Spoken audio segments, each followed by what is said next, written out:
السلام علیکم، میرا نام مریم بنت سلمان سید ہے اور ہم سب کو پتہ ہے کہ محرم کا مہینہ جو ہے وہ اسٹارٹ ہو چکا ہے،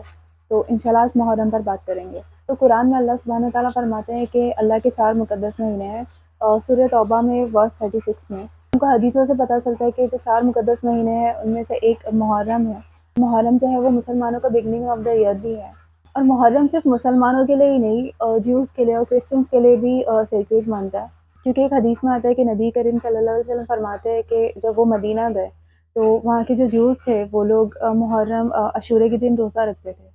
تب نبی کریم صلی اللہ علیہ وسلم نے ان سے پوچھے کہ آپ لوگ اس دن کا روزہ کیوں رکھتے ہو؟ تو جیوز نے ان کو جواب دیے کہ جو اللہ نے موسیٰ علیہ السلام تھے ان کو فرعون سے بچایا تھا، اور وہ سی سپلٹ کر کے ان کو فرعون سے نجات دی تھی، تو اسی لیے موسیٰ علیہ السلام نے اللہ کو تھینک یو کرنے کے لیے روزہ رکھے تھے، اور اسی لیے ہم بھی رکھتے ہیں، اور یہ منتھ جو ہے وہ ہمارے لیے بہت زیادہ امپورٹنٹ ہے۔ اسی لیے محرم جو ہے وہ جیوز کے لیے بھی سیکریٹ منتھ ہے، محرم جو ہے وہ کرسچنس کے لیے بھی سیکریٹ منتھ ہے۔ بائبل کی ایک ورس ہے میتھیو 5:17 کی، جس میں جیسس کے الفاظ ہے کہ do not think that I have come to destroy the law but to fulfil them.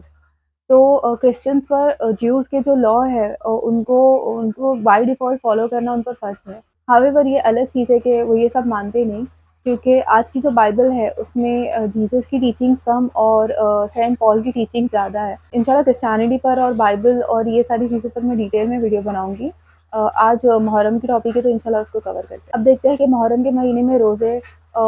Charity اور عبادت، یہ ساری چیزوں کی کتنی زیادہ فضیلت ہے۔ ایک حدیث میں آتا ہے، ابو ہریرہ سے روایت ہے کہ نبی کریم صلی اللہ علیہ وسلم فرماتے ہیں کہ اگر رمضان کے بعد کوئی بیسٹ منتھ ہے روزہ رکھنے کے لیے تو وہ محرم ہے۔ اور بخاری مسلم کی حدیث ہے کہ نبی صلی اللہ علیہ وسلم فرماتے ہیں کہ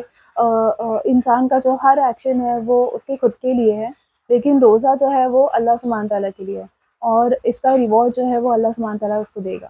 کیونکہ روزہ ایک ایسی عبادت ہے جو اللہ سبحانہ تعالیٰ اور صرف جو بندہ ہے اس کے بیچ میں رہتی ہے۔ اور ہم چیریٹی کرتے ہیں، ہم نماز پڑھتے ہیں، ہر کسی کو دکھتا ہے، لیکن روزہ جو ہے وہ صرف اللہ اور اس کے بندے کے بیچ کی بات ہے۔ تو اسی لیے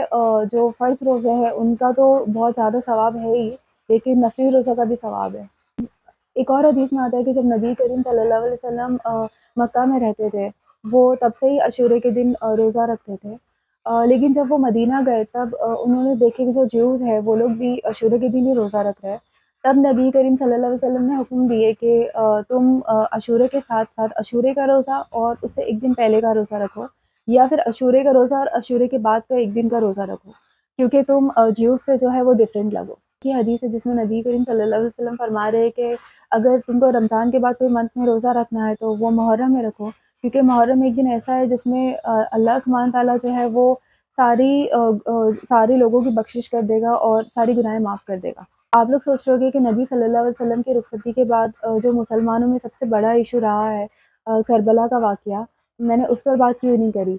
تو کربلا کا واقعہ کوئی چھوٹا واقعہ نہیں ہے، تو انشاءاللہ میں نے یہ سوچی ہوں کہ محرم سے پہلے میں 2 ٹاپک کور کروں گی جو کربلا کے واقعے سے ہی جڑی ہوئی ہوگی۔ لاسٹ میں بس یہی بولوں گی کہ اللہ سبحانہ تعالیٰ ہم سب کو ہدایت دے کے ہم محرم ویسا اسپینڈ کرے جیسا نبی صلی اللہ علیہ وسلم اور صحابہ نے کیے تھے۔